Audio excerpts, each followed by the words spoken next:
Hoy día yo les voy a presentar un poco en lo que estoy.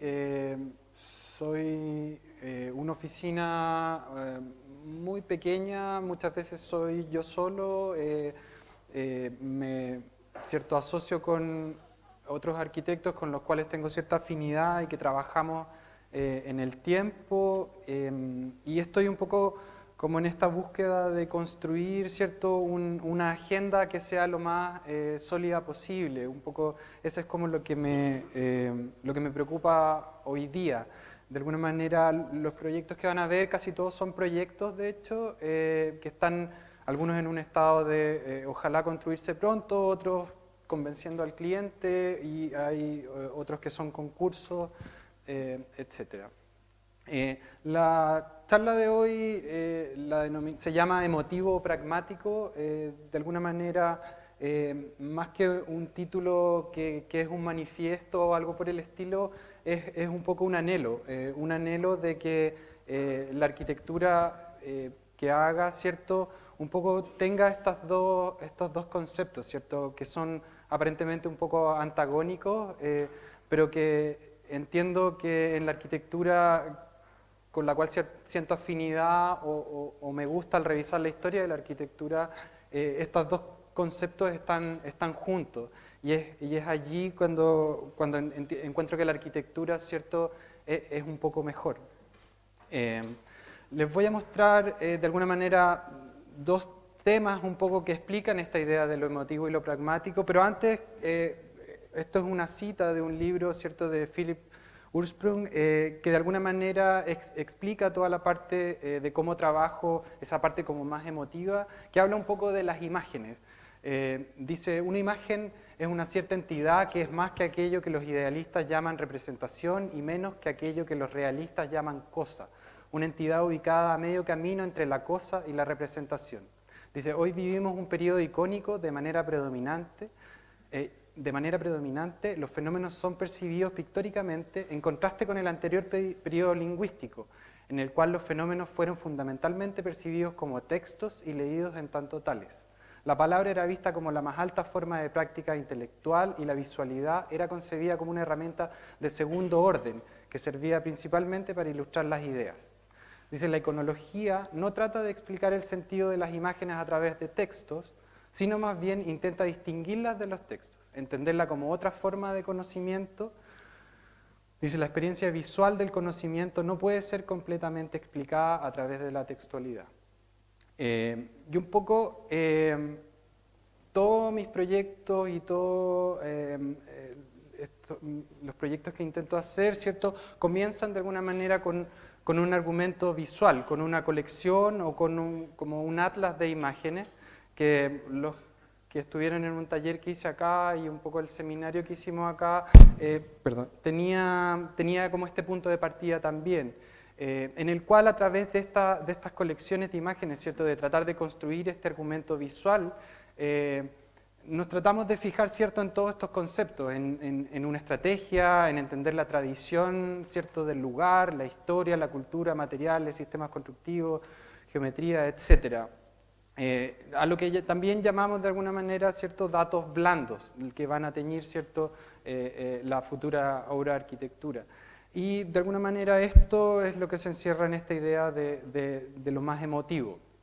Y por otro lado, siempre también los proyectos tienen este argumento técnico, que de alguna manera refiere más a esta idea de catálogo, ¿cierto?, a una idea de manual, de cosas que son esenciales, cosas mínimas que de alguna manera yo están identificadas con ciertas unidades de servicio, que uno podría traducir más pedestremente como los baños, las cocinas, cosas que de alguna manera no cambian o tienen una cierta continuidad en el tiempo, ¿cierto? Y son estos datos duros de alguna manera, lo que es, ¿cierto?, la parte más pragmática de los proyectos. Les voy a mostrar entonces dos concursos, uno ganado, uno perdido, dos casas que están en proceso y un hotel que también está en proceso. El primero, voy a partir con lo malo al tiro para hacer, no, el perdido, que es un concurso, ¿cierto?, que se hizo este año, que fue por invitación, el cual invitaron a 5 oficinas de arquitectos, ¿cierto?, a construir, a proponer un proyecto para un lugar, ¿cierto?, que se hace durante el verano, una instalación que es parecido al PS1 del MoMA en Nueva York, esta idea, y se trajo un poco acá a Santiago. Constructo, que es una organización fundada por 2 arquitectos, está haciendo este evento todos los veranos y ha hecho una serie de concursos para hacer este proyecto. Este año se va a hacer en el Parque Araucano, en Santiago. Entonces antiguamente se había hecho en Matucana 100, un lugar cerrado. Esta vez por primera vez se hace en un parque público, ¿cierto? Entonces también cambiaban un poco las reglas del juego. El proyecto parte un poco con esta idea de hacer algo festivo, algo que llamase la atención, algo que se transformara en un ícono de alguna manera.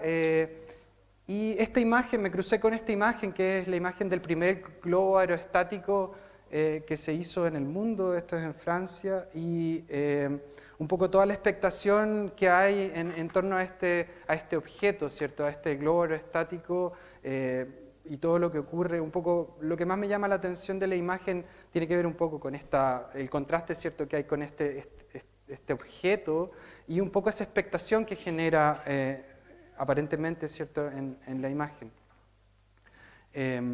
Y después está esta construcción de esta colección de imágenes que un poco intentan, ¿cierto?, construir ya de dar ciertas luces, ¿cierto?, de cómo podría ser esto, ¿cierto? Hay otras imágenes acá de un globo aerostático que se está, ¿cierto?, parando. Después están todas estas referencias de un poco más, en este caso, del mundo del arte, que tienen que ver con esta fotografía, ¿cierto?, de Bernie Hilla-Becher. Hay algunas cosas de Cristo acá del principio que tienen también una búsqueda en un poco la textura que podrían tener estas cosas. Algunas, ¿cierto?, instalaciones de Gego, artistas venezolanas, ¿cierto?, un poco de alguna manera estas lámparas de Noguchi, que de alguna manera buscan entender cómo podrían ser los pesos de esta instalación, ¿cierto? Y después están estas, de alguna manera para ordenar, ¿cierto?, las ideas, un poco esta estrategia en la cual se genera, ¿cierto?, 3 elementos que son duros de alguna manera, que son este anillo y estos 2 recipientes de agua. El anillo va a ser a futuro una banca, y después, de alguna manera, esto era todo el, entre comillas, programa, y después hay una demanda de parte del concurso de utilizar agua, y de alguna manera el agua, en vez de ocuparla, ¿cierto?, como un recipiente o tal, se generan un montón de puntos de agua un poco esparcidos en este campo. Y la idea después del programa, más que un programa, son como estas zonas un poco sin límites que se van a mezclar, ¿cierto? Y básicamente la idea es crear este icono, ¿cierto?, este volumen, este globo, que un poco puedan pasar muchas cosas debajo, de una manera bastante dispersa y casual. Y acá abajo un poco están ilustradas algunas de las intenciones del proyecto, que el proyecto se transformara en un icono, ¿cierto?, desde lejos en el parque, que produciese cierta sombra, un lugar de confort bajo él, y por otro lado que fuera un lugar en el cual se pudieran proyectar cosas, prender en la noche, etc. Esta es una planta, creo, no se ve muy bien, pero una planta un poco más acabada. La silueta que ven acá del terreno es la silueta del terreno, que fue entregada, de alguna forma es el diseño del parque, y este es el globo, el perímetro de alguna manera del globo, y esta es la banca, ¿cierto?, que está bajo este globo. Les voy a mostrar algunas imágenes, esto para que entiendan un poco más. De alguna manera, lo que se hace es lo siguiente: se construye, ¿cierto?, esta idea, este globo, un globo elevado en unas patas de madera, y se hace, ¿cierto?, esta banca, de alguna manera todo gira en torno a la idea de este globo, de alguna manera como expectación de qué es lo que va a ocurrir bajo esto. Y esto, por un tema que vamos a ver ahora como más estructural y también de darle un mejor confort, se cubre todo después con una malla que de alguna manera la idea es que todos estos puntos de agua que están dispersos en este terreno, algunos son solamente agua y otros son aspersores. Entonces la idea es que haya vapor y ese vapor sea capturado por esta malla digamos, arriba. Esta es un poco la idea, ¿cierto?, de cómo quería que se viera esto en este parque y que uno pudiera percibir, ¿cierto?, este objeto un poco ajeno al parque, ¿cierto?, esta figura como bastante perfecta y que un poco rompe, digamos, los esquemas de los árboles, etc. Esta es un poco después una vista como acercándose a este objeto, a este campo creado. Otra cosa que se me olvidó decir, la superficie está como primera decisión rellena, ¿cierto?, con arena negra. De alguna manera todos los elementos que están en el suelo están,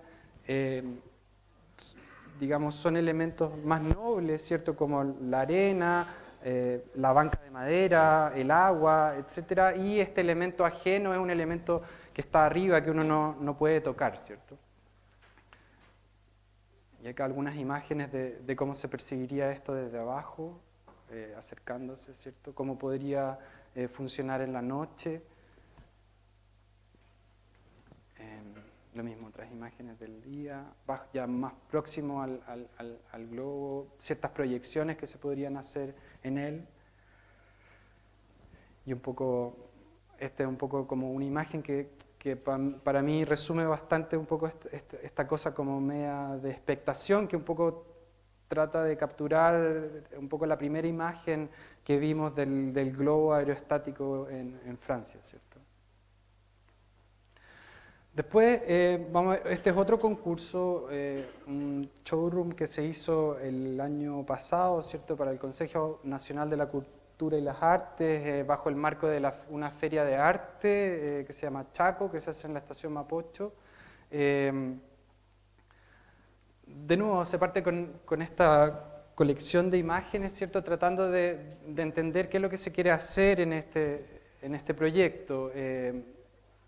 Para este proyecto, de nuevo, se invitó una cantidad limitada de arquitectos y el proyecto estaba auspiciado, o sea, el concurso y el showroom estaba auspiciado por una papelera chilena. Se nos dijo que podíamos ocupar materiales de cartón, tubos de cartón, etcétera, una serie de materiales que estaban disponibles por la papelera y que uno podía ocupar prácticamente sin restricciones. Todos estos materiales,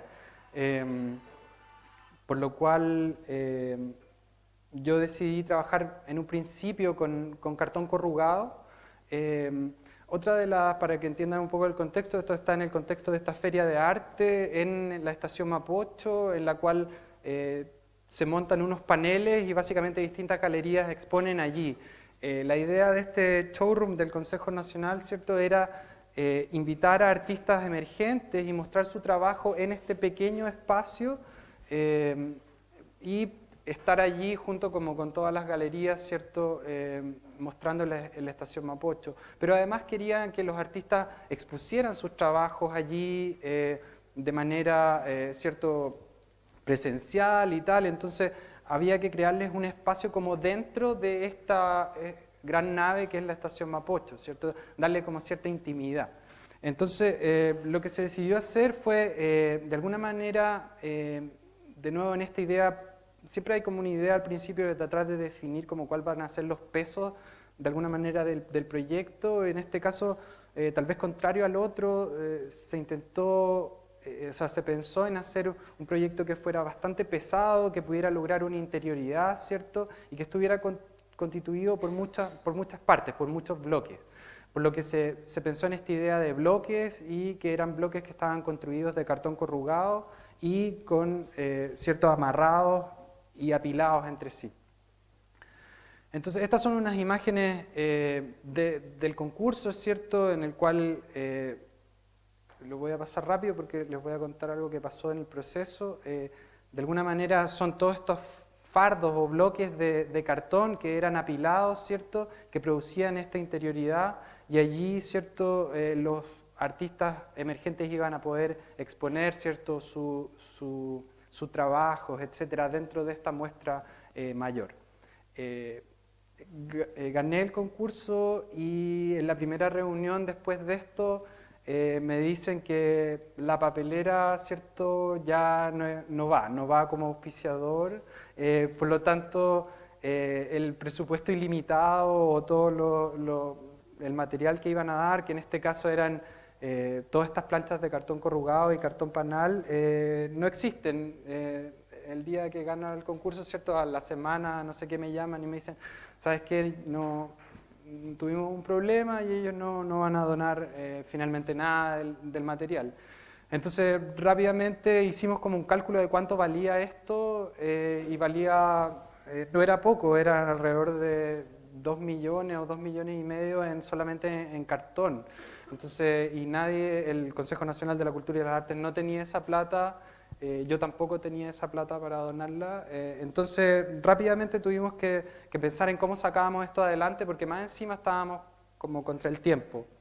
Entonces, dentro de una de las alternativas que yo había pensado durante el proceso del diseño, que fue muy rápido también, se pensó en hacer algo así.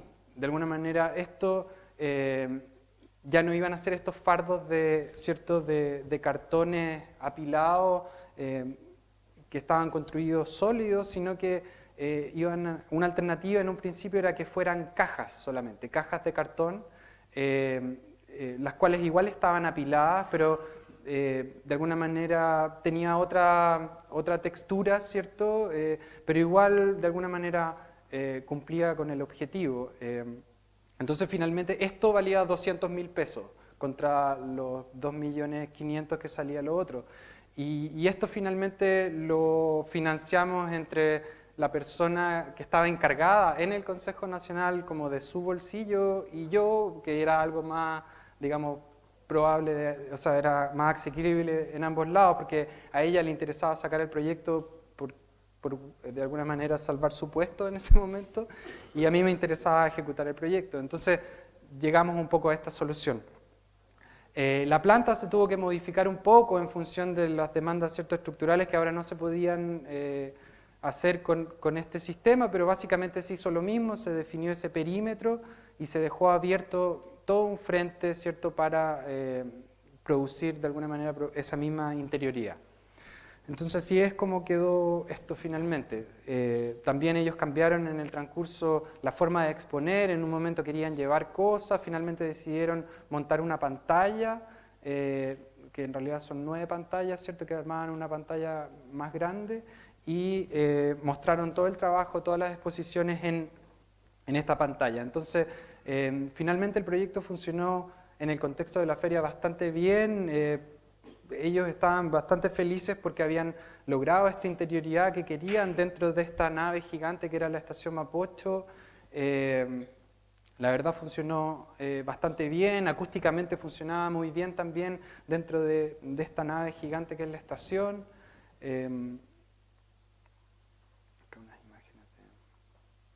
Y esto era un poco cómo funcionaba con la gente no toda cabía adentro, obviamente, este era el espacio que les habían otorgado y finalmente la gente se ponía afuera, adentro, etc. Funcionó bastante bien eso.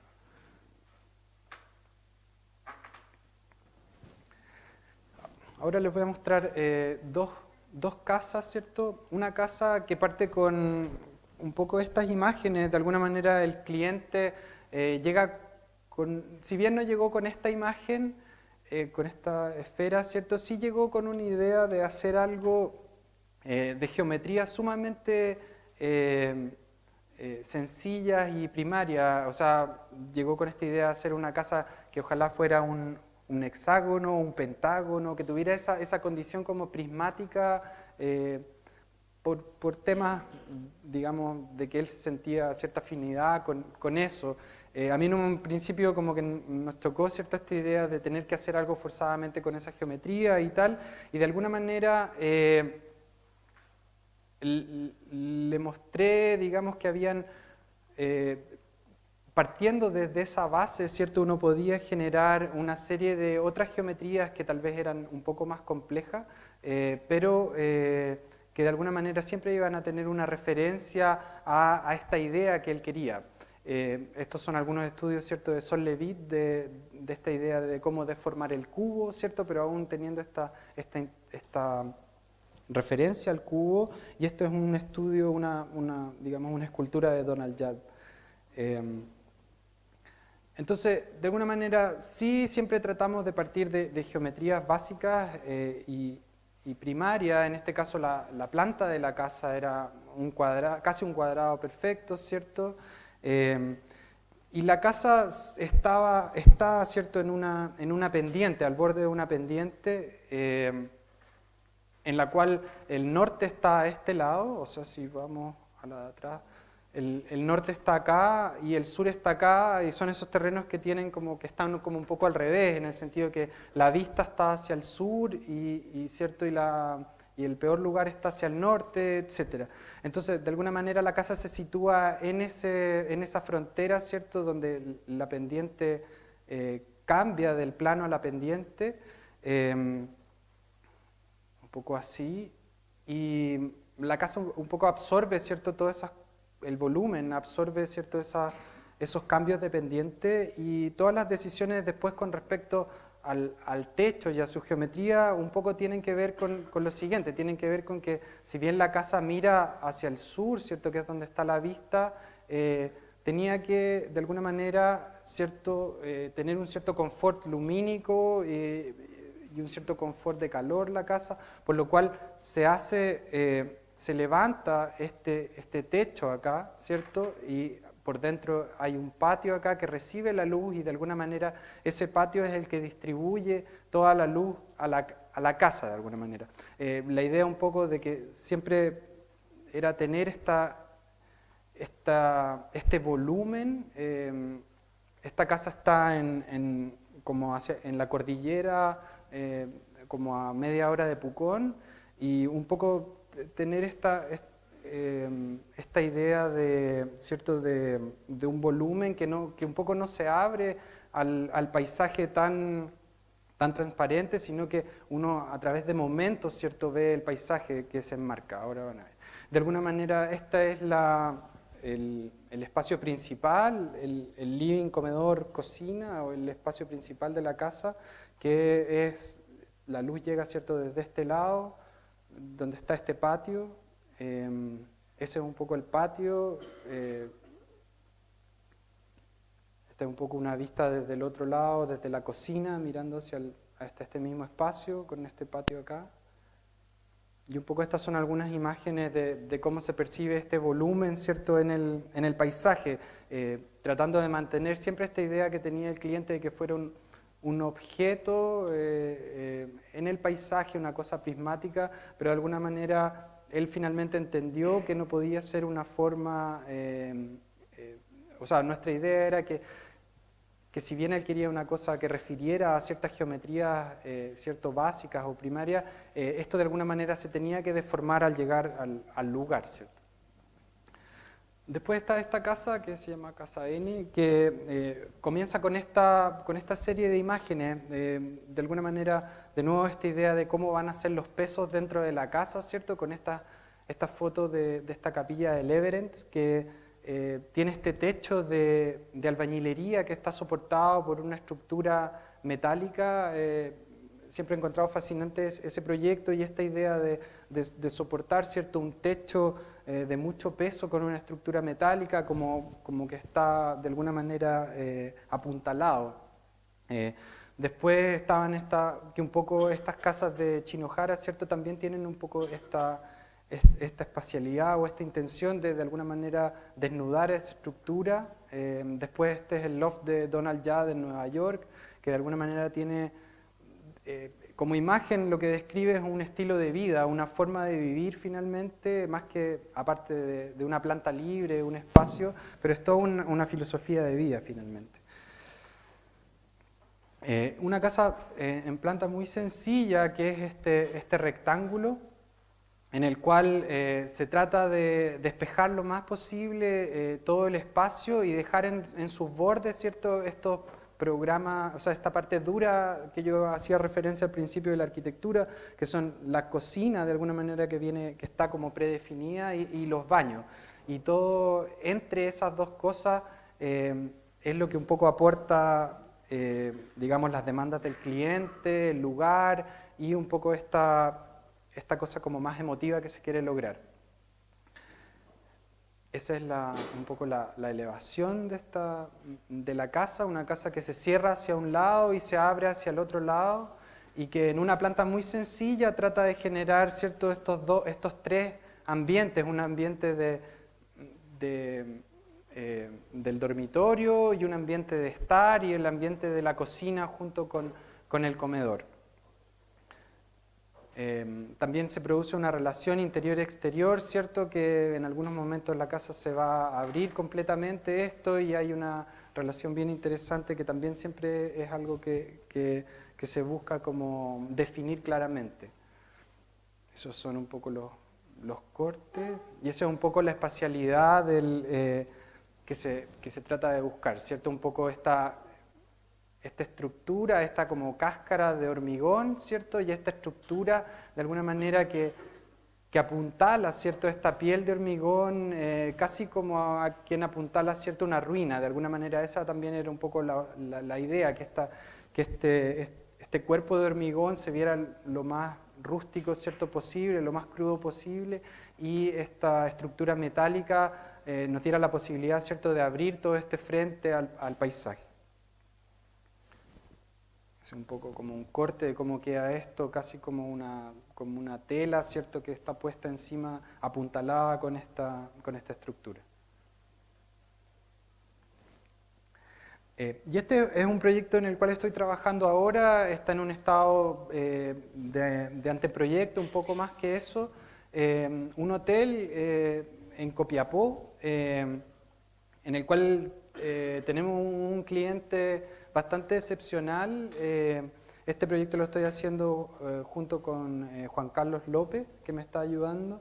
Digo bastante excepcional porque este cliente llegó el primer día y un poco nos hizo como de alguna manera estas demandas, que son las demandas que uno le pone a los clientes a veces como para tratar de hacer el proyecto más interesante, pero acá el cliente fue el que nos puso estas demandas y lo cual ha sido, digamos, fantástico trabajar con él porque es una persona bastante lúcida en lo que quiere y ha sido muy interesante poder trabajar con él.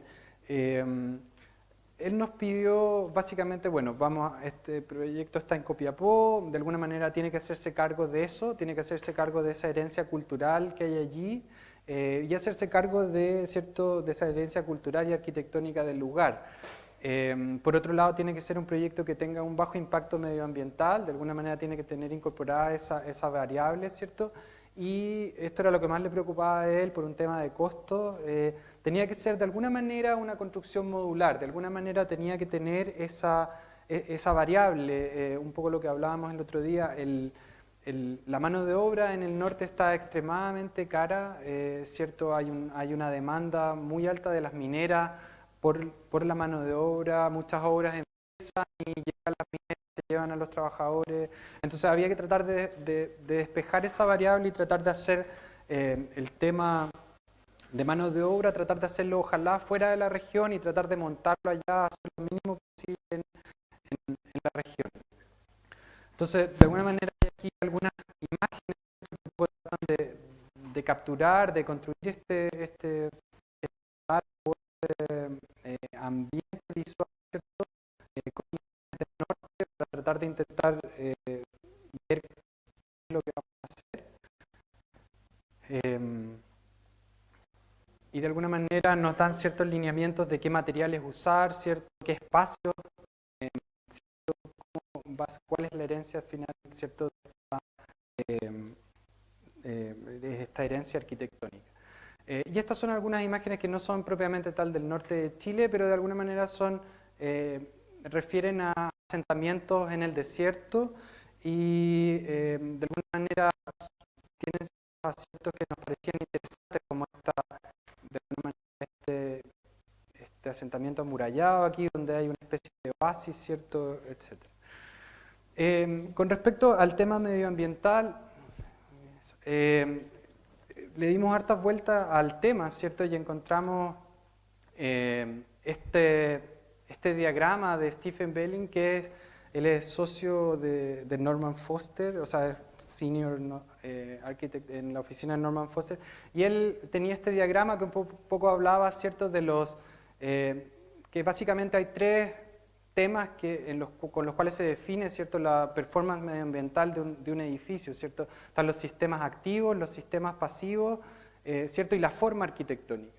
Y normalmente lo que se hace en muchas partes es que se hace una arquitectura tradicional o sin pensar mucho en los sistemas ni pasivos ni la forma arquitectónica, y finalmente son los sistemas activos los que llegan a solucionar, ¿cierto?, todos los problemas que no pudieron solucionar ni los sistemas pasivos ni la forma arquitectónica. Y de alguna manera, si uno hace un triángulo acá invertido, también los sistemas activos son los que requieren más recursos, ¿cierto?, y los pasivos menos, y la forma arquitectónica, si uno lo define bien, menos aún. Entonces, un poco la idea de este diagrama es trabajar justamente a la inversa, trabajar desde la forma arquitectónica, desde los sistemas pasivos y ojalá los menos sistemas activos posibles. Entonces, estos son unos diagramas que un poco muestran eso, de alguna manera, sistemas activos que podrían haber acá, los sistemas pasivos, ganancia solar, ¿cierto?, ventilación, y algunos sistemas pasivos que están medio ligados a los activos como energía solar, eólica, etc. Y el más importante, el punto 3, que son los sistemas, digamos, de forma arquitectónica. De alguna manera, tener algunos parasoles, lugares de sombra, cómo se agrupan las cosas, cómo generar un asentamiento en el cual se produce un patio ventilado, el cual puede tener un árbol, dar sombra, etc. De alguna manera ser conscientes de aquello. Entonces, en un principio planteamos varias formas de agrupamiento de este posible hotel, y llegamos a la conclusión que teníamos que hacer una serie de patios, digamos. Voy a pasar esto rápido porque se va a entender mejor después. De alguna manera esto podía ser un posible crecimiento de ese hotel. Y otro de los temas, después voy a volver a ese punto para que puedan entender mejor. Y el otro tema, que era el tema que a él más le preocupaba, era el tema modular, ¿cierto? Era entender cómo finalmente íbamos a abordar el tema modular y cómo lo íbamos a tener controlado desde el punto de vista económico. Entonces, habían en un principio dos posibilidades: o armábamos algo, ¿cierto?, en Santiago o en otro lado y lo llevábamos casi terminado en un camión a Copiapó, o inventábamos como una cosa, como un kit de partes, el cual se iba, ¿cierto?, apilado y se armaba después posteriormente en el lugar.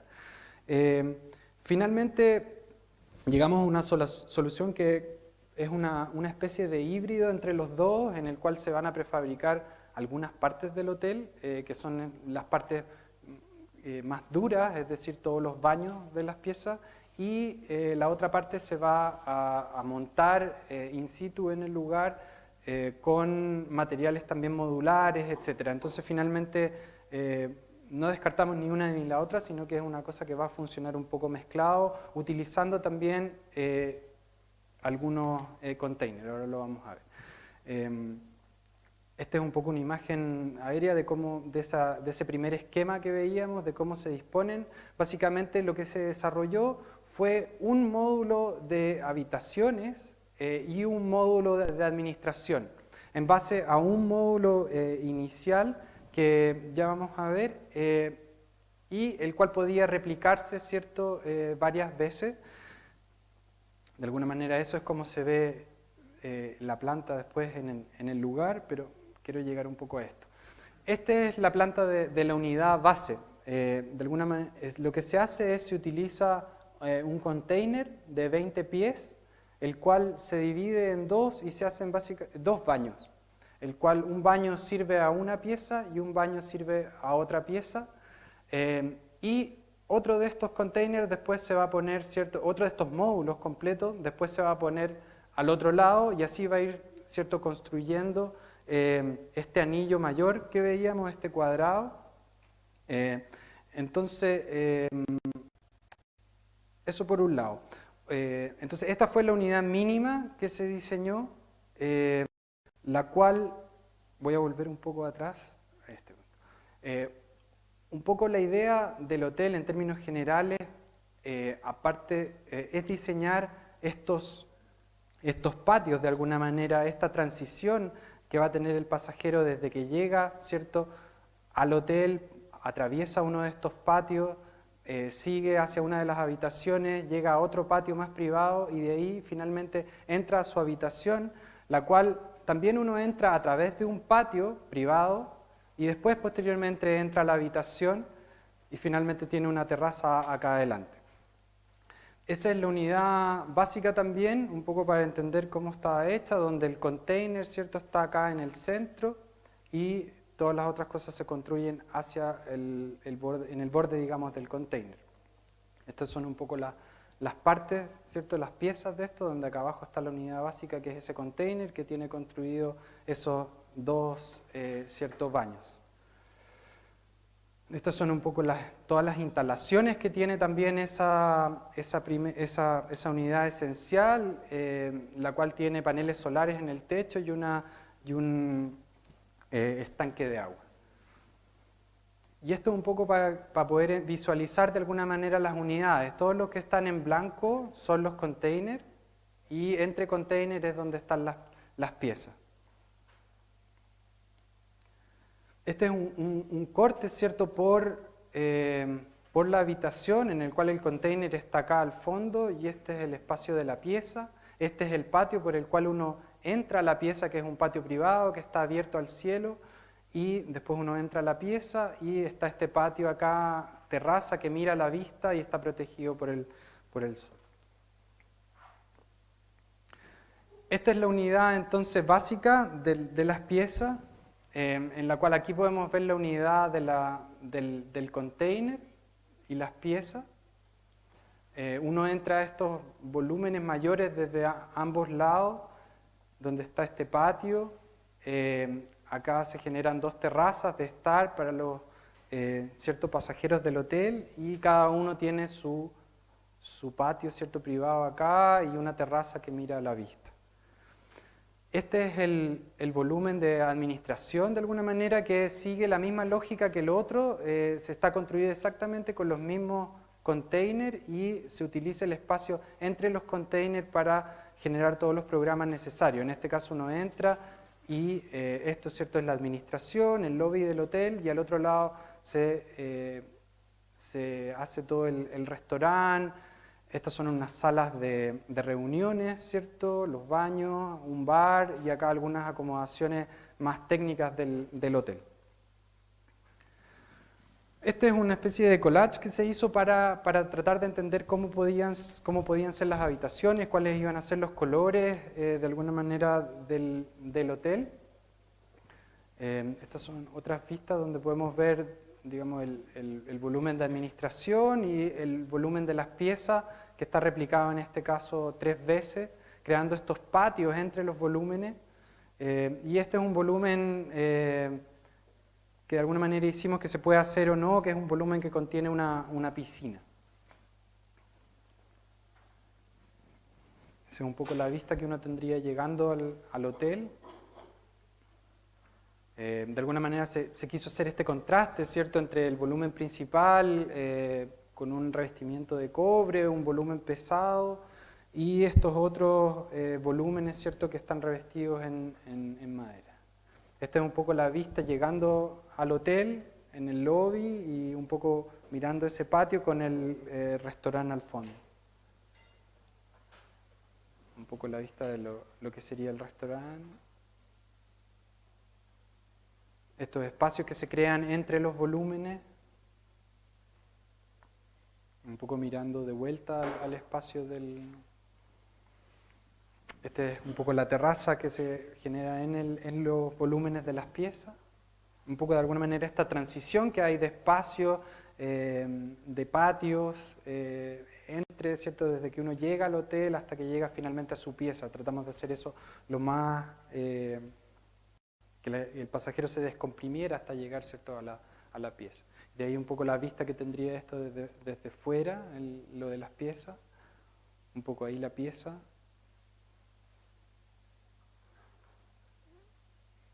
Estamos ahí. Eso. Y esa es una de las unidades, digamos, donde está acá el container y la pieza. Eso.